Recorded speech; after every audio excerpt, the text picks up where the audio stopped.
Traitors Furious Pope Francis hits out at Vatican in scathing Christmas message.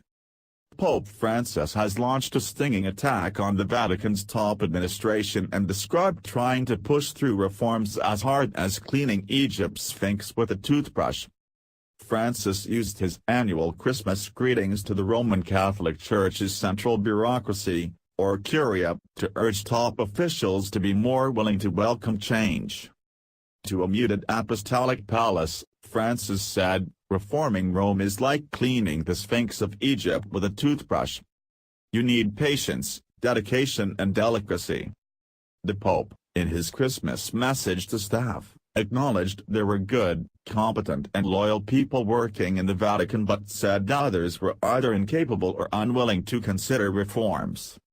When these people were delicately removed, Francis said, they falsely declare themselves martyrs of the system, of an uninformed pope or the old guard, when in fact they should have done a mea culpa.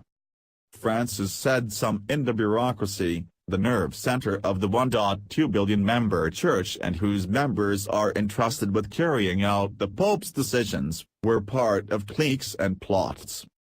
Francis called this unbalanced and degenerate and a cancer that leads to a self-referential attitude. Since his election as the first Latin American pope in 2013, Francis has put reforming the Italian-dominated Curia high on his agenda in a bid to bring the church's hierarchy closer to its members. He is also keen to overhaul its finances and turn over a new leaf following the scandals that dominated the pontificate of his predecessor, Benedict. However, his plans have been met with resistance.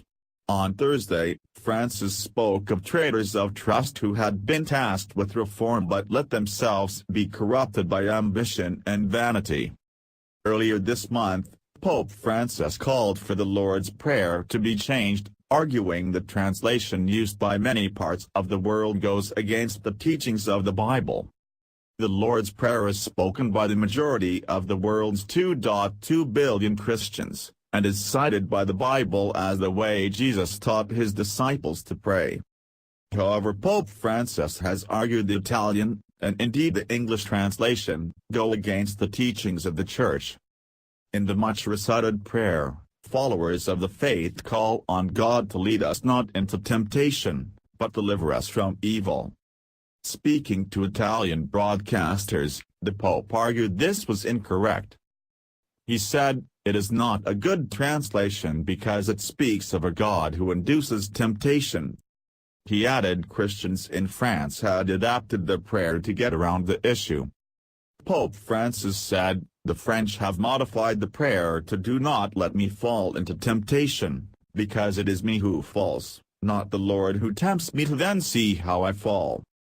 Last month the head of the Catholic Church admitted he had, from time to time, fallen asleep during prayer.